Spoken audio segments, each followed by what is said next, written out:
स्वागतम गुरुदेव सुस्वागतम गुरुदेव, स्वागतम गुरुदेव सुस्वागतम। व्यासी महाराज की जय, बोले वृंदावन बिहारी लाल की जय, बोले श्रीमद् भागवत महाराज।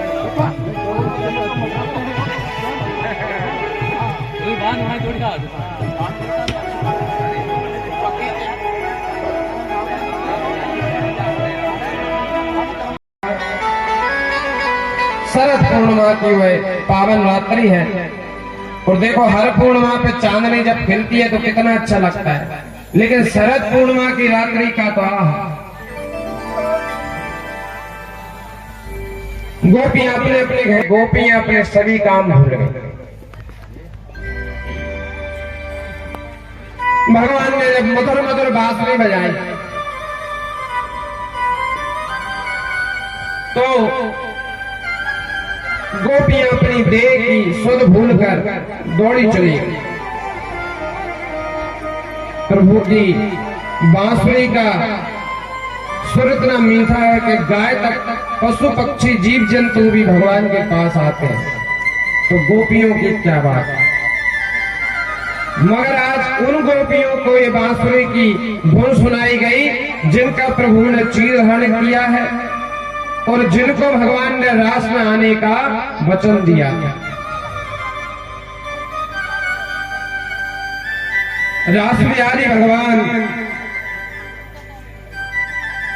उनको ही जनाना चाहते हैं जिन्हें वो जनाना चाहते हैं। और गोस्वामी बाबा भी लिखते हैं कि देखो भगवान को वही जान सकता है जिनको भगवान खुद जनाना चाहे, कि ये भक्त मुझे जाने, ये मेरी महिमा को जाने, तो वही भक्त जान सकता है। क्योंकि बाबा लिखते हैं सोई जान नहीं जय दे हो जनाई, जानते तुम ही मई हो जाई, जानते तुम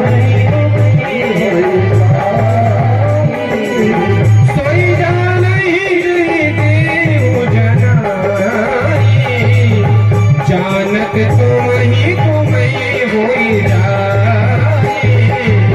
जानते तुम हो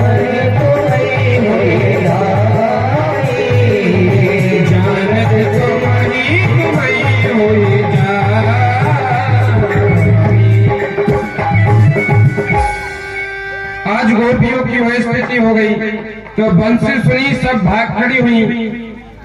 एक गोपी गाय दौड़ रही थी, गाय लगा रही थी, तो कोई अपना पात्र नीचे ही रखकर दौड़ती हुई भगवान के पास जा गई।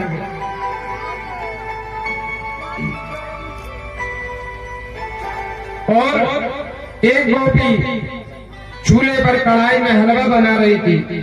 जैसे ही भगवान की मधुर मधुर बांसुरी सुनी, उसने अपने हाथ में कलछी रहने के बाद दौड़ी चली गई। एक गोपी श्रृंगार कर रही थी, वस्त्र पहन रही थी, उसने उल्टे सीधे वस्त्र पहने और भगवान के पास दौड़ती हुई चली गई। एक गोपी काजल लगा रही थी, उसने आंख की जगह अपने होंठों पर काजल लगा लिया। एक ने पैरों की पायल हाथ में पहन ली। भगवान की बांसुरी इतनी मधुर है कि वहां श्रृंगार तो कहां होगा। प्रभु की बांसुरी जब बजती है, अच्छे अच्छे ऋषि मुनियों का मन हल लेते हैं।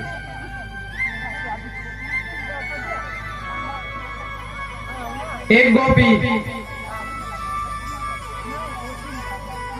अपने शरीर में अंग लेपन कर रही थी, उसने हर कैसा ही अंग लेपन किया और दौड़ती हुई प्रभु के पास पहुंची। ये गोपी साधा गोपी नहीं है, ये जन्म जन्मांतर तपस्या करने वाले, भगवान की भक्ति करने वाले संत हैं। उन्होंने ही भगवान से कहा कि प्रभु आपकी लीला में शामिल होना है। आज वही गोपियों के रूप में आए और प्रभु की लीला में आनंद ले रहे हैं।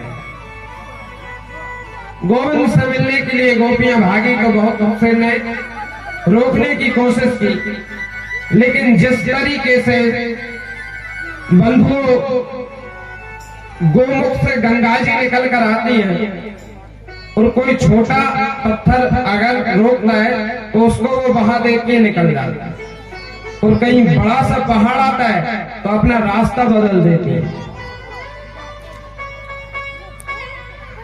पर वो अपने प्यारे प्रीतम सागर से मिलने की चाह में दौड़ी चली जाती हैं। ऐसे ही आज गोपियों का मन है, आज वो किसी के रोके से नहीं रुक रहे।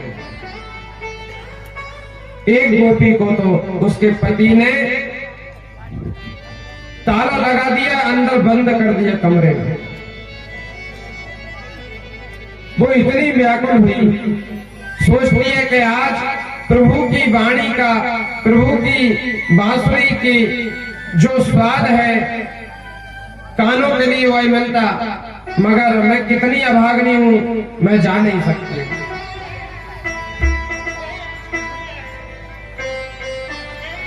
अपने आप में इतनी दुखी हुई कि उसने पद्मासन लगाया और गोविंद के ध्यान में बैठकर चिंतन करती हुई देह अग्नि में अपनी उस शरीर को ही छोड़कर और दिव्य शरीर धारण कर भगवान के पास सबसे पहले वही पहुंचे।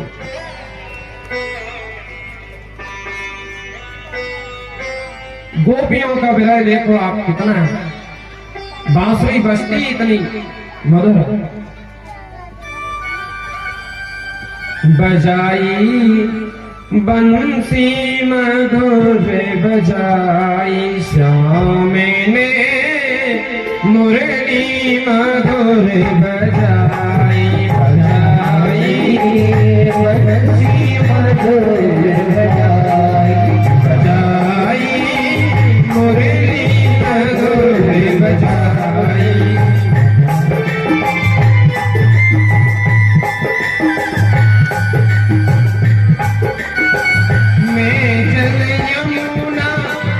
भरन गई थी मैं यमुना, भरन गई थी मैं जल यमुना, भरन गई थी मैं जल यमुना, भरन गई थी। मन की सुधे बिसराई बजाई मुरली मधुर बजाई, मुरली मधुर बजाई।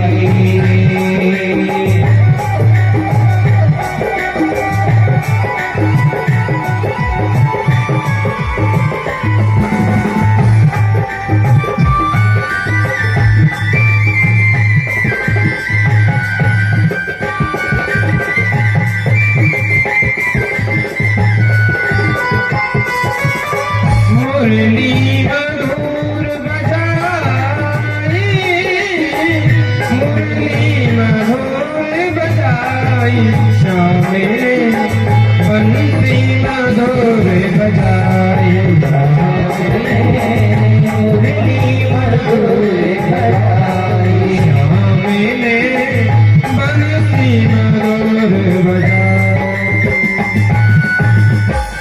और जैसे ही गोपियां भगवान के पास पहुंची, भगवान कहते हैं आओ गोपियों आपका स्वागत है।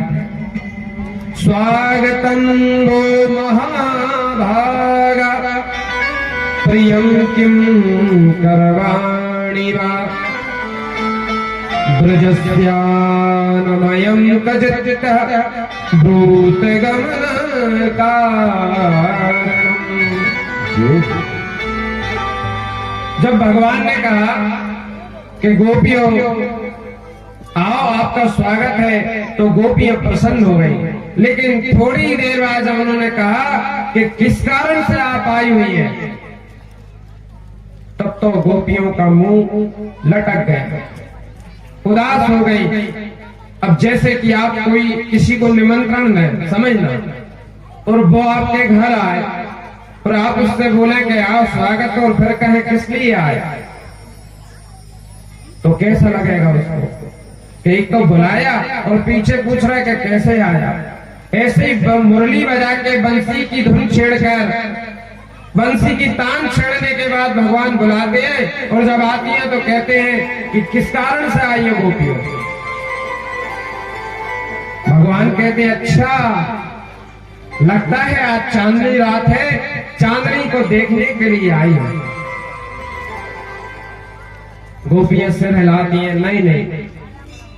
भगवान कहते हैं तो हो सकता है अपने पतियों से झगड़ा हो गया होगा इसलिए आई है। गोपी कहती है ये भी नहीं। भगवान कहते हैं तो किस कारण से आई हैं आप। गोपियों लगता है आप मेरे प्रेम के कारण खिंची हुई आ चुकी हैं। आज भगवान सब जानते हैं कि गोपियां मुझसे प्रेम करती हैं और मेरे लिए आई है, लेकिन भगवान गोपियों के मुख से ही सुनना चाहते हैं कि प्रभु हम आपके लिए पधारे हैं, आप हमारे प्राण प्रीतम हैं। क्योंकि अपने प्रिय से प्रेम का इजहार करना ये कठिन होता है स्त्रियों के लिए। भगवान आज उनके श्रीमुख से सुनना चाह रहे, लेकिन वो लज्जा के कारण बोल नहीं रहे।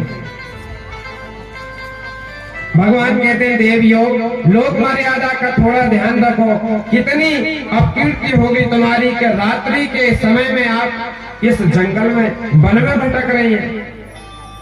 कोई जीव जंतु जानवर मिल गया तो आपको चट कर जाएगा,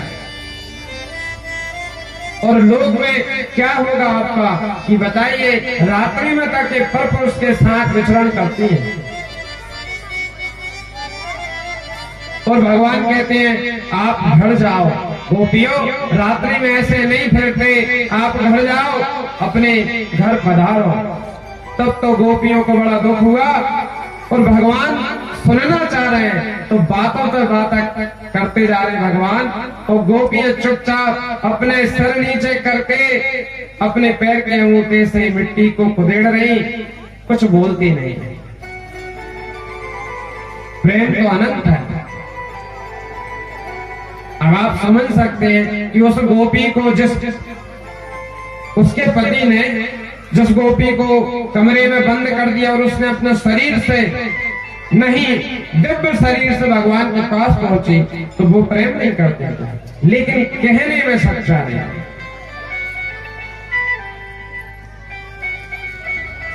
तो जब भगवान ने कहा कि जाओ, तब तो गोपियों को बड़ा लगा। और एक गोपी बोली कि सखियों अगर हम इनसे नहीं बोलेंगे आज, तुझे ऐसे ही भाषण देते रहेंगे, इसलिए इनको बताना पड़ेगा। तब गोपियों ने मिलकर मधुर गीत गाया और भगवान से कहती हैं कि प्रभु हमारा इस प्रकार से पति त्याग करना आपके लिए आए हैं। हम कैसी कैसी आशाएं लेकर आपके पास आए हैं और आप हमसे पूछ रहे हैं कि घर जाइए। हे गोविंद, आप कहते हैं अपने पतियों के पास जाइए। क्या कभी ऐसा हुआ है कि एक व्यक्ति थे, वो विदेश जा रहे थे, तो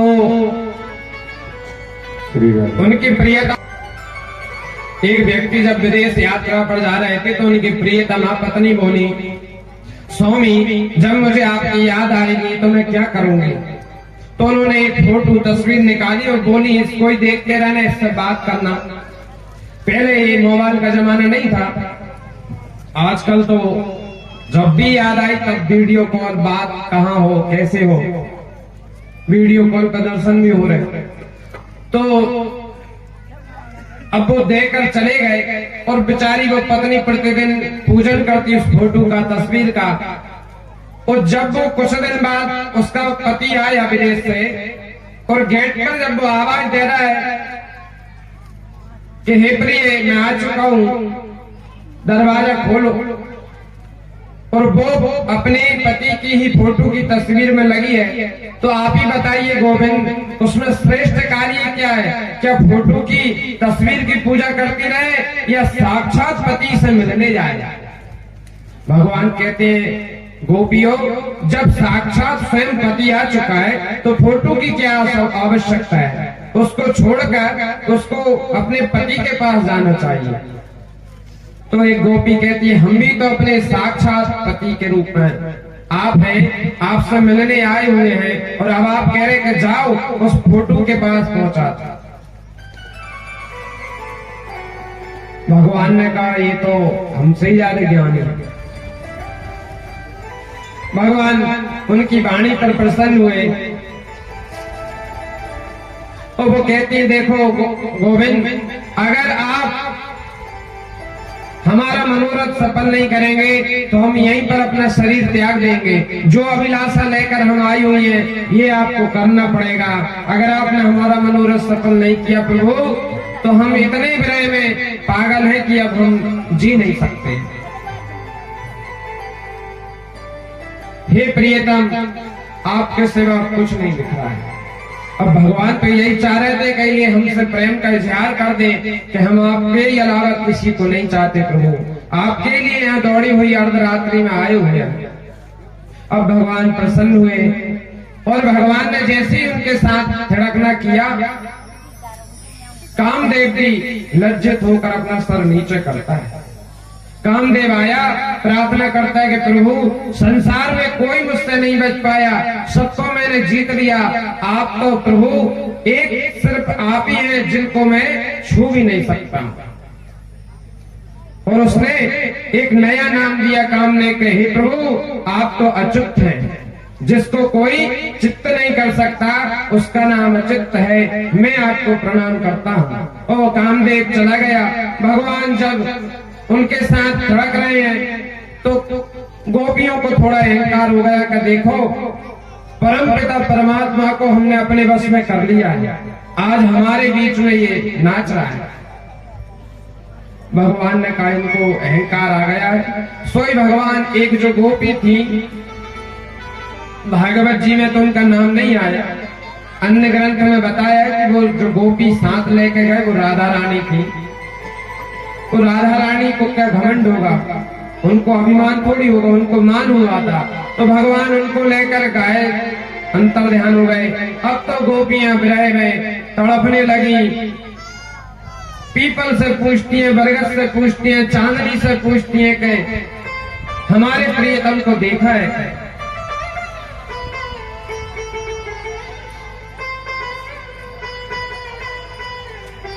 एक गोपी मन में कहती है कि हमसे क्या अपराध हो गया है जिससे प्रभु उनको छोड़कर चले गए।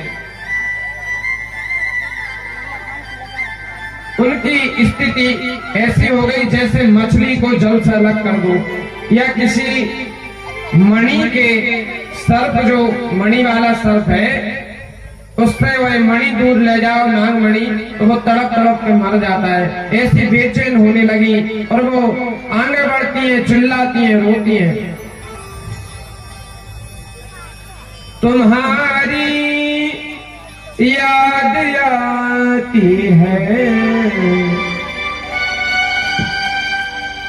तुम्हारी याद आती है, बता दो क्या करे मोहन। तुम्हारी याद आती है, बता दो क्या करे मोहन। तुम्हारी याद आती है, बता दो क्या करे मोहन। तुम्हारी याद आती है, बता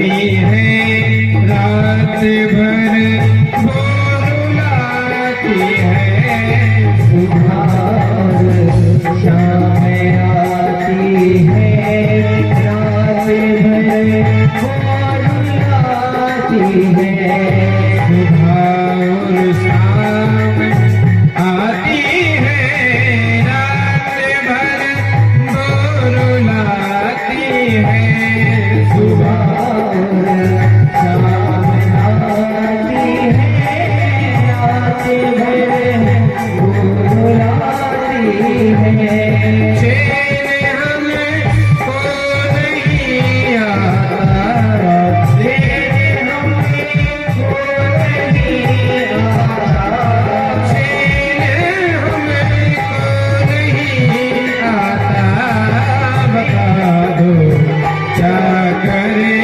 मोहन तुम्हारी आती आती है बताओ क्या करे मोहन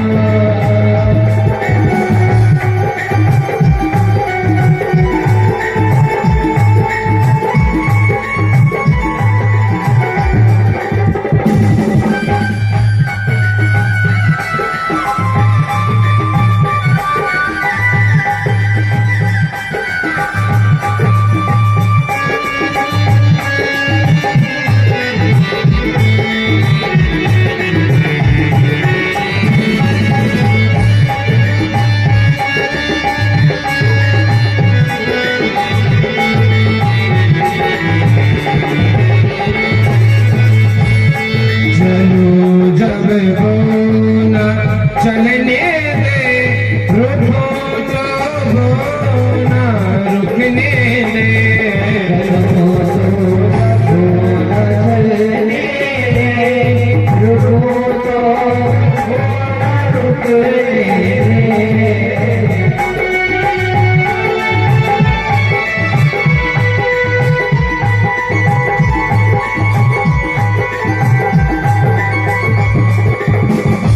ये चलो जब बोना चलने दे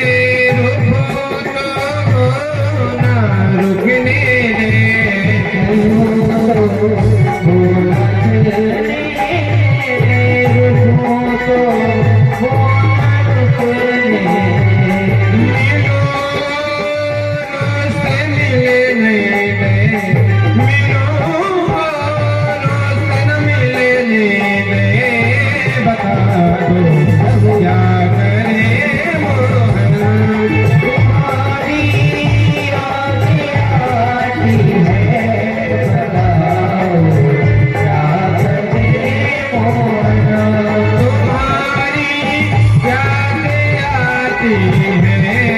बता दो क्या करे मोहन बता दो क्या करे मोहन बता दो क्या करे मोहन। बोलिए भक्तवत्सल भगवान की। अब तो फिर मैं पागल हो गई, भगवान से भी रहा नहीं गए, भगवान प्रसन्न होकर उनके समक्ष आ गए और अब दिव्य रास की तैयारी होने लगी और वृंदावन में निधिवन में रास की तैयारियों के साथ उस चांदनी रात में क्या नजारा होगा आप समझ सकते हैं। अब गोपी गोपी वहां आती हैं रास में और माता पार्वती जी जिनके नाम पर आपके ग्राम का नाम है वो अपना श्रृंगार करने लगी रास में आने के लिए।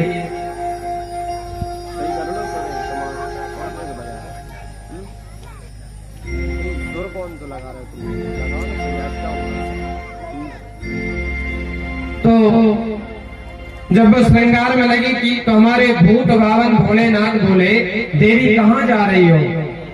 पार्वती जी बोली स्वामी वृंदावन में रास हो रहा है वहीं जा रहे हैं।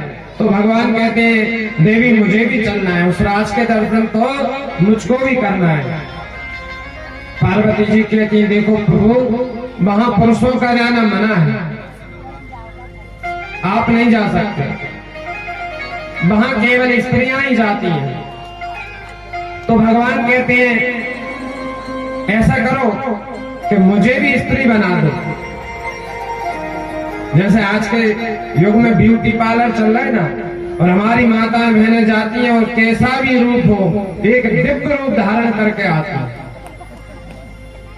एक बहन जी की शादी थी, वो उनको लड़का देखने गया, पहले जब देखने जाते देख के और सब पक्की हो गई, और जब वो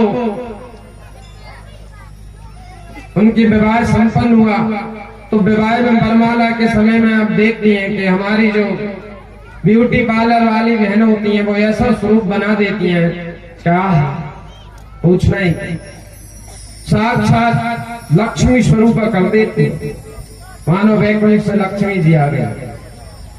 हालांकि माताओं का स्वरूप तो लक्ष्मी सरस्वती पार्वती होता है, वो तो है ही मात्र शक्ति। तो ऐसे ही जब वो बेचारे उस बालक का विवाह हुआ और जब वो वरमाला के लिए आई तो देख कर चौंक गया कि ये कौन है, पहचान नहीं पाया। अच्छा पंडित जी से बोला, पंडित जी जिस लड़की से आप विवाह करा रहे थे वही है या कोई सुंदरी आ गई, क्योंकि मुझे तो ऐसा लग रहा है जैसे सूपना खाने रूप बनाया था, ऐसा छल ना हो रहा हो मेरे साथ। पंडित जी कहते नहीं बेटा वही है। ऐसे ही एक बहन जी मोबाइल लेने गई और जब नया मोबाइल लिया उन्होंने तो मोबाइल में एक फेस लॉक आता है, मुंह अपने शक्ल का फेस लॉक ताला लगा दो। उन्होंने अपने पति से कहा कि मुझे नया फोन चाहिए, आईफोन। पति कहने लगे चलिए। तो वो बाजार में जब गई तो पहले उन्होंने अपना मेकअप कराया, ब्यूटी पार्लर गई, बढ़िया लीपा पोती, हमारे सुखदेव बाबा जी की भाषा में लीपा पोती कहते हैं क्रीम पाउडर लगाने के लिए। और वो क्रीम पाउडर अपना लगाकर जब दुकान पर पहुंची और मोबाइल लिया तो उन्होंने फेस लॉक लगा लिया। लेकिन भैया जब वो घर आई और हाथ पैर धोए, अपना मुंह साफ किया और जैसे ही उस मोबाइल से फेस लॉक के लिए आगे किया तो वो बेचारा खुलता ही नहीं, क्योंकि अब उनका चेहरा पहले जैसा नहीं रहा। पहले तो उनका चेहरा अति सुंदर था, अब वो जो ओरिजिनल थी वो ऐसा चेहरा हो गया। जो स्वरूप भगवान ने दिया है वो गलत नहीं है। अपने आप को कभी हीन भावना से ना सोचे, अपने आप को कभी ये ना सोचे कि हमारा रंग सांवला है। अच्छा देखो, आप ये बताओ जितने भी भगवान हुए, बांके बिहारी है, हमारे श्री रामचंद्र भगवान है, शंकर जी है, विष्णु भगवान है, किसी का रंग गोरा है, किसी का नहीं है, किसी का काला है, किसी का सांवला है। लेकिन ये मानसिकता ऐसी बढ़ा दी गई है कि गोरे रंग वाला ही व्यक्ति श्रेष्ठ होता है। ये मानसिकता बढ़ा दी गई है। और जब ठाकुर जी ही काले बन के आते हैं तो काले से क्या हुआ? चरित्र होना चाहिए, चित्र नहीं, चरित्र सही होना चाहिए व्यक्ति का। चरित्र श्रेष्ठ है तो आपके कलर नहीं, ये कलर तो यहाँ का है। एक दिन पंचभूत शरीर पंच में समा जाएगा, जल अग्नि वायु आकाश पाताल में मिल जाएगा, ना वहां गोरा रहेगा ना काला रहेगा। तो भगवान भोलेनाथ कहते हैं कि देवी हमें आप ऐसा करो, ब्यूटी पार्लर ले चलो और हमें भी आप स्त्री स्वरूप कर दीजिए। जब उन्होंने जिद पकड़ी तो मैया ने उनको तैयार कर दिया, बढ़िया साड़ी पहनवा दी, गजरा लगा दिया, कजरा लगा दिया, आंखों में पायल पहना दी और जटा तो उनके थे ही तो बढ़िया अपना क्या बोलते हैं उसको, वो जूड़ा तो बना दिया। अब भगवान जा रहे वृंदावन,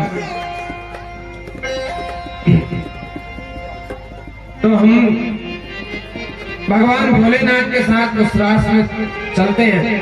संगीत आचार्य जी के श्रीमुख सपन ब्रज में उस राज में चलते हैं।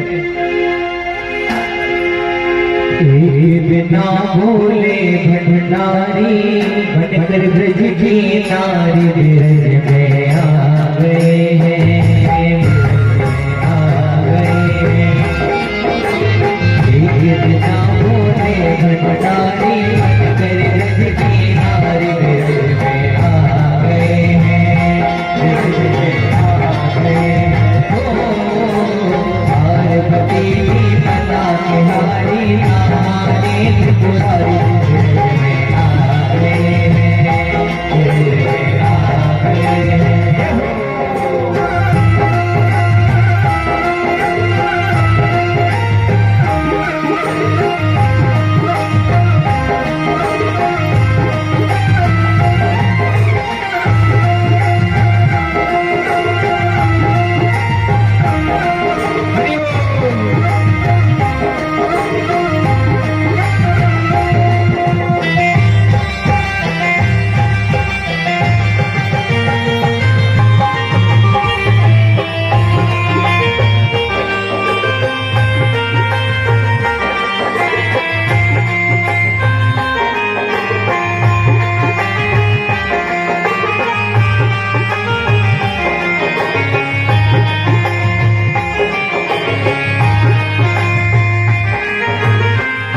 पार्वती से बोले हो, पार्वती से बोले मैं भी चलूंगा तेरे साथ में, तेरे साथ में। पार्वती से बोले मैं भी चलूंगा तेरे साथ में, तेरे साथ। राधा श्याम नाचे मैं भी नचूंगा तेरे साथ में, तेरे साथ में। राधा संग श्याम नाचे मैं भी नाचूंगा तेरे साथ में, तेरे साथ में। ओ रास रचेगा ब्रज में भारी, रस रचेगा ब्रज में भारी। हमें दिखा दो प्यारी ब्रज में आ गए हैं, ब्रज में आ। एक बिना भोले भंडारी बनकर सुंदर नारी वृंदावन आ गए हैं, वृंदावन आ गए हैं।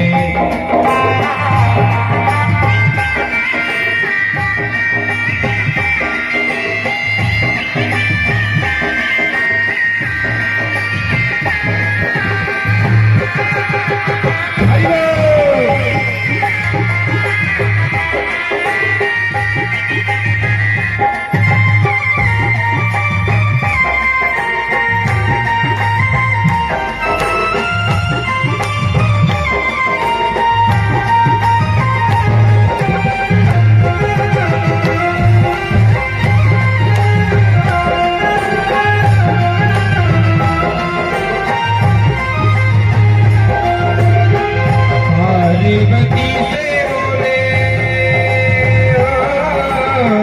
ओ मेरे भोले स्वामी कैसे न जाऊं अपने साथ में, अपने साथ में। मेरे भोले स्वामी कैसे ले जाऊं अपने साथ में, अपने साथ में। मोहन के सिवा वहाँ कोई पुरुष न जाए रास में, उस रास में। मोहन के सिवा कोई पुरुष न जावे महारास में, महारास में। हंसी करेंगी ब्रज की नारी, मान बात हमारी। वृंदावन आ गए हैं, वृंदावन आ गए हैं। बिना भोले भंडारी बनकर ब्रज की नारी ब्रज में आ गए हैं, ब्रज में आ गए हैं। हो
करने की। द्वारा भाई रो भाई दिनचर्या के बीच की सभा है मैं रामलाली ना पढ़ के मैं रामलाल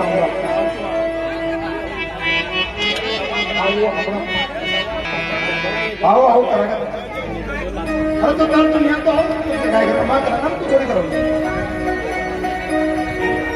जय जो साहो और जो बुरालाल और यानी जो रामलाल ने जो छतरी लगाई थी तो वहां पे लेकर स्वागत कर दो वहां पे